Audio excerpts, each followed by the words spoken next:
नमस्कार दोस्तों, स्वागत है आपका हमारे यूट्यूब चैनल जी शिक्षा पोर्टल में। दोस्तों आज हम रीट प्री एग्ज़ाम 2025 के लिए और सीडीपी यानी कि बाल विकास एवं मनोविज्ञान की अति महत्वपूर्ण प्रश्न लेकर आ गए हैं। दोस्तों ये आने वाली आपकी और रीट प्री एग्ज़ाम के लिए यह क्लास बहुत ही महत्वपूर्ण होने वाली है, क्योंकि दोस्तों मैंने इस क्लास के अंदर और साइकोलॉजी के हर टॉपिक से और प्रश्नों को शामिल किया है। तो पूरा वीडियो आपको अंत तक ज़रूर देखना है। मैं आपको विश्वास दिलाता हूँ कि इस क्लास को देखने के बाद में आपके रीट प्री एग्ज़ाम के अंदर और 5 से 6 क्वेश्चन सही होने वाले हैं। तो चलिए वीडियो शुरू करते हैं। दोस्तों जो आज का हमारा पहला प्रश्न है वो है, बच्चों का बौद्धिक विकास मुख्य रूप से किस पर निर्भर करता है। तो दोस्तों इसके जो हमारे विकल्प हैं वो इस प्रकार हैं। तो दोस्तों इसका जो राइट आंसर होने वाला है वो होने वाला है विकल्प डी, इन सभी पे। दोस्तों जो बच्चे का जो बौद्धिक विकास होता है वो दोस्तों उसका जो वंशानुक्रम यानी वो हेरिडिटी है, और जो उसका आसपास का जो वातावरण यानी इन्वायरमेंट है, और उसकी एजुकेशन यानी शिक्षा, इन तीनों चीज़ों पर ही और बच्चे का मानसिक विकास अथवा बौद्धिक विकास निर्भर करता है। तो विकल्प डी इसका राइट आंसर हो जाएगा। तो चलिए बढ़ते हैं अगले प्रश्न की ओर। दोस्तों जो आज का हमारा अगला प्रश्न है वो है, पियाजे के संज्ञानात्मक विकास के सिद्धांत के अनुसार 2 से 7 वर्ष की अवस्था को क्या कहा जाता है। तो दोस्तों इसके जो हमारे विकल्प हैं वो इस प्रकार हैं। तो दोस्तों इसका जो राइट आंसर होने वाला है वो होने वाला है विकल्प बी, पूर्व सक्रिय अवस्था। दोस्तों जीन पियाजे का जो संज्ञानात्मक विकास का सिद्धांत है उसमें और 2 से और जो 7 वर्ष की आयु है उसे उसने और पूर्व सक्रिय अवस्था का नाम दिया। दोस्तों अगर आप इस अवस्था की बात करें तो इस अवस्था के अंदर बालक के अंदर और रिवर्सिबिलिटी का अभाव होता है, यानी कि दोस्तों वह इतना तो समझता है कि इससे जल से बर्फ़ बन सकती है, बट ये नहीं समझ सकता वो कि बर्फ़ से पानी भी बनाया जा सकता है। वहीं दोस्तों उस बच्चे के अंदर संरक्षण की जो भावना है उसका भी अभाव होता है, और वह निर्जीव और सजीव में अंतर भी नहीं कर पाता है। तो विकल्प बी इसका राइट आंसर होगा। अगर दोस्तों आपको वीडियो पसंद आ रहा है तो प्लीज़ हमारे यूट्यूब चैनल जी शिक्षा पोर्टल को सब्सक्राइब करें और कमेंट करके हमें ज़रूर बताएं कि आपको वीडियो कैसा लग रहा है। दोस्तों जो आज का हमारा अगला प्रश्न है वो है, बच्चे के सीखने की प्रक्रिया में सबसे महत्वपूर्ण भूमिका कौन निभाता है। तो दोस्तों इसका जो राइट आंसर होने वाला है वो होने वाला है विकल्प डी, स्वयं बच्चा। दोस्तों बच्चे की सीखने की प्रक्रिया में और जो सबसे महत्वपूर्ण योगदान होता है वह स्वयं बच्चे का ही होता है, यानी कि दोस्तों एक बच्चा होता है वो केंद्र में होता है सीखने की प्रक्रिया में, और उसके ही द्वारा और उसके आसपास के वातावरण द्वारा और उसकी जो हेरिडिटी होती है यानी वंशानुक्रम है उसके द्वारा उसके अंदर और अधिगम की प्रक्रिया और उसके द्वारा संपन्न की जाती है। तो विकल्प डी इसका राइट आंसर हो जाएगा। तो चलिए बढ़ते हैं अगले प्रश्न की ओर। दोस्तों जो आज का हमारा अगला प्रश्न है वो है, कोलबर्ग का नैतिक विकास सिद्धांत मुख्य रूप से किस पर केंद्रित है। तो दोस्तों इसका जो राइट आंसर होने वाला है वो होने वाला है विकल्प सी, नैतिक निर्णय। दोस्तों जो कोलबर्ग का और जो नैतिक विकास का सिद्धांत है वो नैतिक निर्णय पर आधारित है। अगर दोस्तों हम कोलबर्ग के नैतिक विकास के सिद्धांत की बात करें तो इस सिद्धांत की इन्होंने और 3 अवस्थाएं दी, जिसमें दोस्तों प्रत्येक अवस्था की अंदर उनको भी 2 भागों में उन्होंने विभक्त किया। इस प्रकार इनके द्वारा और नैतिक विकास की 6 अवस्थाएं दी गई थी। अगर दोस्तों इन प्रमुख 3 अवस्थाओं की बात करें तो इसमें पूर्व परंपरागत अवस्था और परंपरागत अवस्था व उत्तर परंपरागत अवस्था के नाम से इन्हें जाना जाता है। दोस्तों अगर कोलबर्ग के नैतिक विकास के सिद्धांत की बात करें तो यह और जेंडर बायस्ड था, यानी कि लैंगिक और असमानता इसके अंदर हमें देखने को मिलती है। तो विकल्प सी इसका राइट आंसर हो जाएगा। दोस्तों मैंने इस वीडियो के अंदर उन्हीं प्रश्नों को समाहित किया है जिनकी आपकी रीट और प्री एग्जाम के अंदर पूछे जाने की सबसे अधिक संभावना है। तो आपको एक भी प्रश्न मिस नहीं करना है। मैं आपको विश्वास दिलाता हूँ कि इस वीडियो से आपको प्रश्न आपके एग्जाम में ज़रूर देखने को मिलेंगे। तो चलिए बढ़ते हैं अगले प्रश्न की ओर। दोस्तों जो आज का हमारा अगला प्रश्न है वो है, विकास की कौन सी विशेषता है।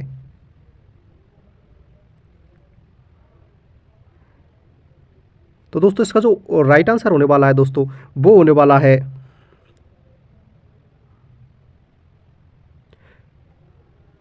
विकल्प ए, यानी कि दोस्तों जो विकास है वह एक सतत प्रक्रिया है। दोस्तों जो विकास है वो एक सतत प्रक्रिया यानी कि सतत रूप से है विकास चलता रह सकता है। और दोस्तों हम विकास की बात करें तो यह प्रक्रिया और हमें जो किसी भी बच्चे का जो विकास है वो उसके आसपास के वातावरण, उसके माता पिता का जो वंशानुक्रम है उस पर और सबसे ज़्यादा महत्वपूर्ण उस चीज़ का और बच्चे के विकास पे सबसे ज़्यादा और प्रभाव होता है। तो विकल्प ए इसका राइट आंसर हो जाएगा। तो चलिए बढ़ते हैं अगले प्रश्न की ओर। दोस्तों जो आज का हमारा अगला प्रश्न है वो है, विक्स वर्ग के अनुसार सामाजिक संदर्भ में बच्चे की सीखने की प्रक्रिया में सबसे महत्वपूर्ण क्या है?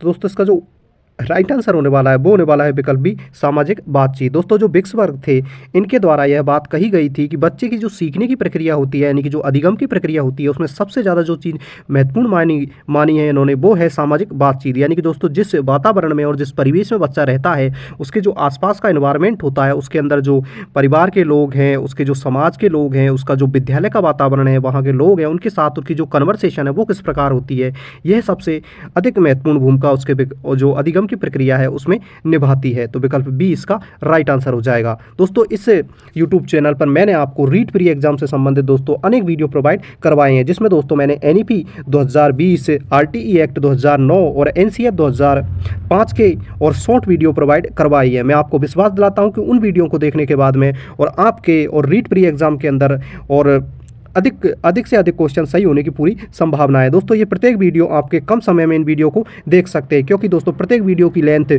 और मैंने 20 से और 25 मिनट रखी है। तो इस वीडियो के बाद में आप उन्हें भी देख सकते हो। मैं आपको विश्वास दिलाता हूँ कि उन वीडियो को देखकर आपको कभी भी निराशा महसूस नहीं होगी। तो चलिए बढ़ते हैं अगले प्रश्न की ओर। दोस्तों जो आज का हमारा अगला प्रश्न है वो है अल्बर्ट वेंडूरा के सामाजिक से सीखने के सिद्धांत के अनुसार बच्चा कैसे सीखता है? तो दोस्तों इसके जो हमारे विकल्प इस प्रकार हैं।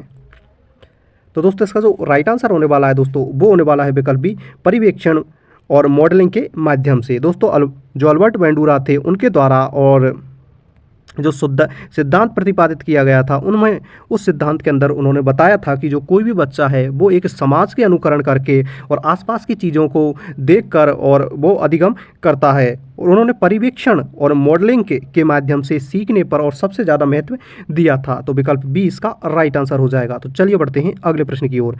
दोस्तों जो आज का हमारा अगला प्रश्न है वो है स्कीमा का अर्थ है। तो दोस्तों इसका जो राइट आंसर होने वाला है दोस्तों वो होने वाला है विकल्प बी, मानसिक संरचना। दोस्तों जो स्कीमा होती है वो हमारे जो मस्तिष्क की है वो संरचना होती है। दोस्तों जितनी भी हमारी चीज़ें हम देखते हैं वो हमें हमारी सारी चीज़ें स्कीमा के अंदर स्टोर हो जाती हैं, यानी कि एक तरह से हम इसे स्थायी मेमोरी मान सकते हैं। तो विकल्प बी इसका राइट आंसर हो जाएगा। तो चलिए बढ़ते हैं अगले प्रश्न की ओर। दोस्तों जो आज का हमारा अगला प्रश्न है वो है जीन और पर्यावरण के आपसी क्रिया के सिद्धांत के अनुसार विकास किस प्रकार होता है? तो दोस्तों इसका जो राइट आंसर होने वाला है वो होने वाला है विकल्प सी, दोनों का समन्वय। दोस्तों जो विकास की प्रक्रिया होती है वो जीन के कारण यानी कि दोस्तों जो हमारी हेरिडिटी होती है यानी जो वंशानुक्रम है वो और जो हमारे आसपास का वातावरण यानी पर्यावरण है उन दोनों चीज़ों पर ही और विकास निर्भर करता है। तो दोस्तों जीन और पर्यावरण के समन्वय से और विकास की प्रक्रिया और मनुष्य के अंदर चलती रहती है। तो विकल्प सी इसका राइट आंसर हो जाएगा। तो चलिए बढ़ते हैं अगले प्रश्न की ओर। दोस्तों जो आज का हमारा अगला प्रश्न है वो है बाल विकास में संचार का महत्व क्या है? तो दोस्तों इसके जो हमारे विकल्प हैं वो इस प्रकार हैं।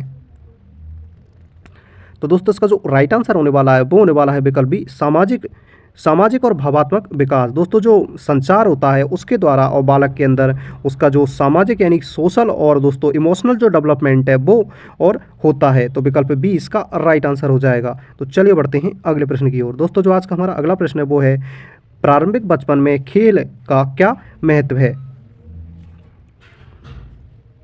तो दोस्तों इसका जो राइट आंसर होने वाला है वो होने वाला है विकल्प डी, यानी कि बी और सी दोनों। दोस्तों खेल के द्वारा बच्चे के अंदर उसका जो सामाजिक कौशल का विकास है वो भी किया जाता है और उसका जो शारीरिक विकास है वो भी होता है। यानी कि दोस्तों सामाजिक कौशल और शारीरिक विकास के लिए खेल अत्यधिक महत्वपूर्ण माना है। तो विकल्प डी इसका राइट आंसर हो जाएगा। तो चलिए बढ़ते हैं अगले प्रश्न की ओर। दोस्तों जो आज का हमारा अगला प्रश्न है वो है बाल विकास में दीर्घकालिक स्मृति का क्या महत्व है?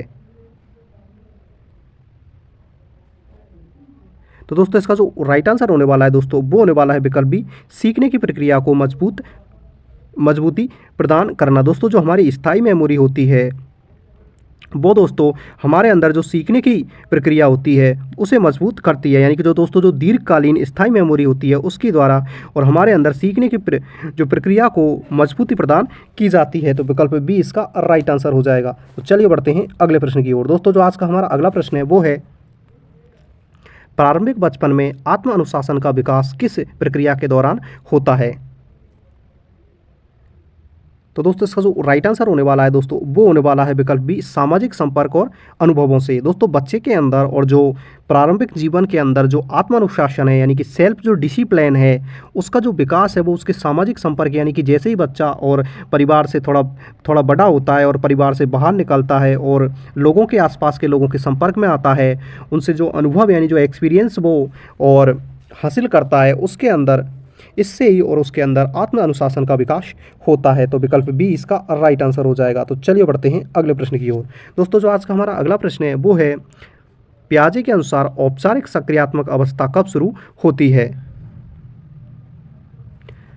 तो दोस्तों इसका जो राइट आंसर होने वाला है दोस्तों वो होने वाला है विकल्प सी, 11 वर्ष। दोस्तों और जीन पियाजे के अनुसार जो संज्ञानात्मक विकास का सिद्धांत दिया गया था उनके द्वारा, उसमें उन्होंने स्पष्ट रूप से बताया था कि जो औपचारिक सक्रिय अवस्था है उसकी जो आयु है वो 11 वर्ष से और अधिक होती है। दोस्तों इस अवस्था में बच्चे के अंदर और अमूर्त चिंतन की जो भावना है उसका विकास हो जाता है, और वहीं दोस्तों उसके अंदर जो स्थायी संरक्षण है और सजीव निर्जीव को पहचानने की जो भावनाएं हैं उन सभी का विकास इस अवस्था के अंदर हो जाता है। तो विकल्प सी इसका राइट आंसर हो जाएगा। तो चलिए बढ़ते हैं अगले प्रश्न की ओर।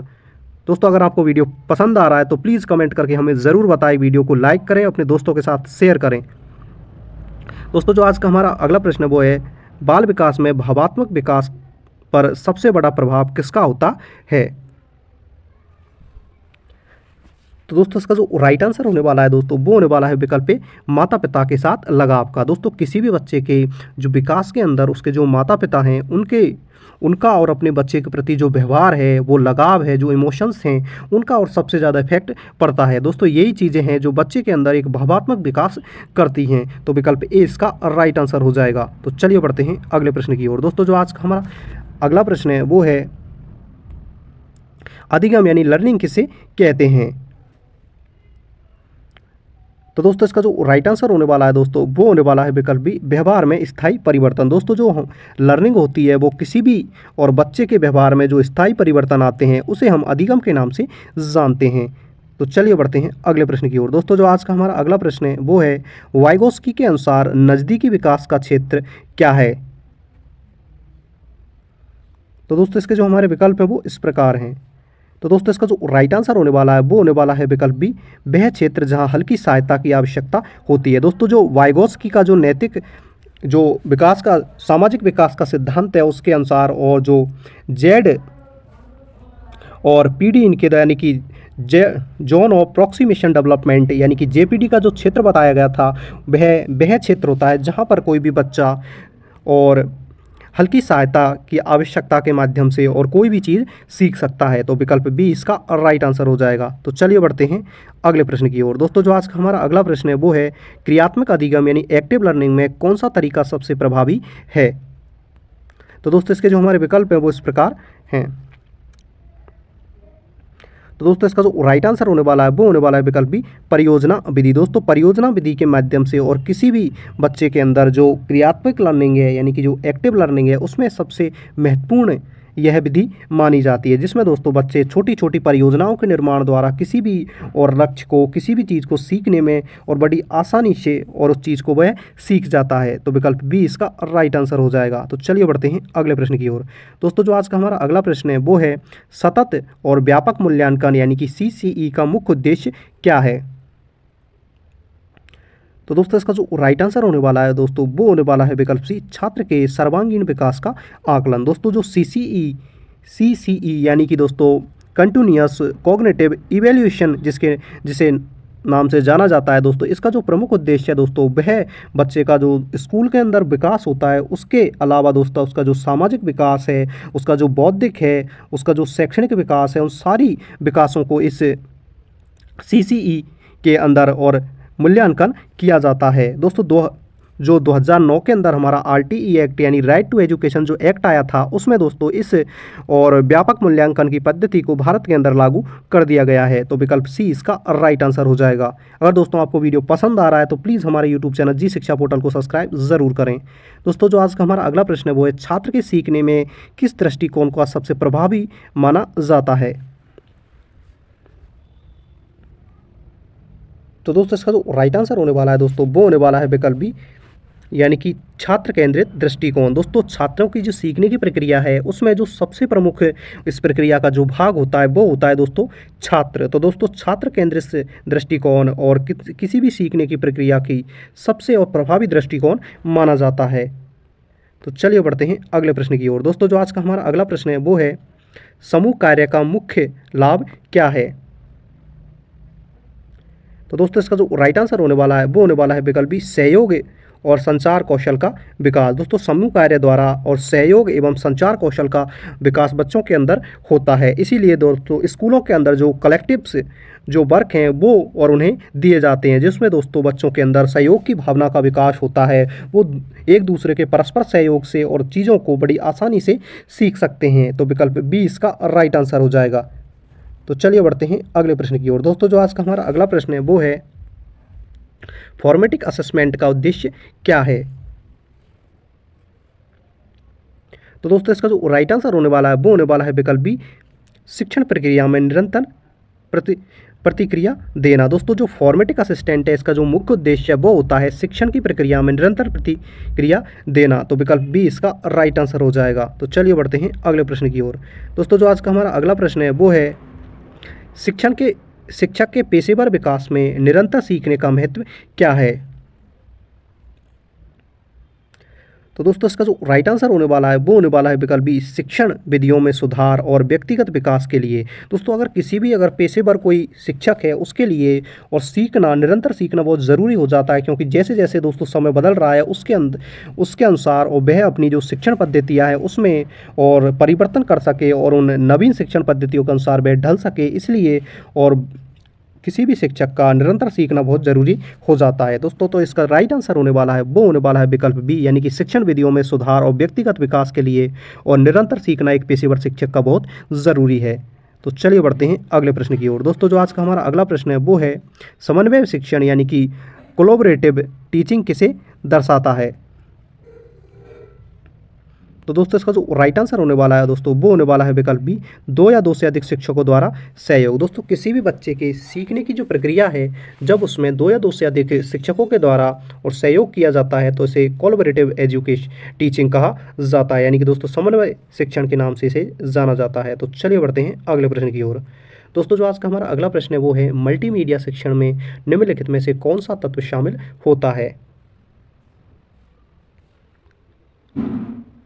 तो दोस्तों इसका जो राइट आंसर होने वाला है दोस्तों वो होने वाला है विकल्प सी विभिन्न मीडिया उपकरणों का संयोजन। दोस्तों जो मल्टीमीडिया और जो शिक्षण होता है उसमें अनेक जो मल्टीमीडिया उपकरण होते हैं उनका प्रयोग किया जाता है, जिसमें दोस्तों हम ग्राफिक्स को मान सकते हैं और दोस्तों जितनी भी हमारी टेलीविज़न है, जितनी भी विजुअल्स चीज़ें होती हैं, जो डिजिटल विजुअल्स चीज़ें हैं, ऑडियो वाली चीज़ें हैं, उन सभी को इसके अंदर शामिल किया जाता है। तो विकल्प सी इसका राइट आंसर हो जाएगा। तो चलिए बढ़ते हैं अगले प्रश्न की ओर। दोस्तों जो आज का हमारा अगला प्रश्न है वो है स्मार्ट उद्देश्य में निम्नलिखित में से क्या शामिल होता है। तो दोस्तों इसका जो राइट आंसर होने वाला है दोस्तों वो होने वाला है और विकल्प बी, यानी स्पष्ट, मापनीय, प्राप्ति योग्य, प्रासंगिक और समयबद्ध। दोस्तों इन सभी चीज़ें और जो स्मार्ट उद्देश्य होता है उसके अंदर शामिल की जाती हैं। तो चलिए बढ़ते हैं अगले प्रश्न की ओर। दोस्तों जो आज का हमारा अगला प्रश्न है वो है कक्षा प्रबंधन में सकारात्मक प्रोत्साहन का मुख्य उद्देश्य क्या है। तो दोस्तों इसका जो राइट आंसर होने वाला है वो होने वाला है और विकल्प बी, यानी कि छात्रों में आत्मविश्वास और प्रेरणा का विकास करना। अगले प्रश्न की बात करें तो दोस्तों जो आज का हमारा अगला प्रश्न है वो है प्रश्न उत्तर विधि यानी कि क्वेश्चनिंग्स मेथड का मुख्य उद्देश्य क्या है। तो दोस्तों इसका जो राइट आंसर होने वाला है दोस्तों वो होने वाला है विकल्प बी, छात्रों को सोचने की क्षमता को प्रोत्साहित करना। दोस्तों जो प्रश्नोत्तरी विधि है जिसको सबसे पहले सुकरात के द्वारा दिया गया था, इसके अंदर और इस विधि का जो प्रमुख उद्देश्य है वो होता है दोस्तों बच्चों के अंदर जो सोचने की क्षमता होती है उसको किस तरह से इंक्रेज किया जाए, किस प्रकार से डेवलपमेंट किया जाए, इसका जो प्रमुख ध्यान है इस विधि के अंदर रखा जाता है। तो विकल्प बी इसका राइट आंसर हो जाएगा। तो चलिए बढ़ते हैं अगले प्रश्न की ओर। दोस्तों जो आज का हमारा अगला प्रश्न है वो है शिक्षण में शिक्षक शिष्य संवाद का महत्व क्या है। तो दोस्तों इसका जो राइट आंसर होने वाला है वो होने वाला है विकल्प बी, यानी कि सीखने के अनुभवों को समृद्ध बनाने के लिए दोस्तों जो शिक्षक और शिष्य का जो संवाद होता है दोस्तों वह और सीखने के अनुभवों को और अधिक और परस्पर बनाता है। तो विकल्प बी इसका राइट आंसर हो जाएगा। दोस्तों इस प्रकार हमने और साइकोलॉजी यानी कि बाल विकास एवं शिक्षण शास्त्र के अति महत्वपूर्ण प्रश्नों को डिस्कस किया। आई होप कि आपको वीडियो पसंद आया होगा। दोस्तों मैं आपको और रीट प्री एग्जाम 2025 के लिए और आने वाले समय में और एसएसटी यानी कि सामाजिक अध्ययन की एक मैराथन वीडियो लेकर आने वाला हूँ दोस्तों, जिसमें मैं और भारतीय इतिहास, भारतीय भूगोल एवं राजस्थान की जो प्रशासनिक व्यवस्था है, संविधान है, उन सभी के प्रश्नों को उस वीडियो के अंदर शामिल करने वाला हूं। तो आप इस यूट्यूब चैनल जी शिक्षा पोर्टल को अभी सब्सक्राइब कर लें, वीडियो को लाइक कर लें और अपने दोस्तों के साथ शेयर कर लें। मैं आपको विश्वास दिलाता हूं कि इस चैनल द्वारा आपको कभी भी निराश नहीं किया जाएगा। Thanks for watching.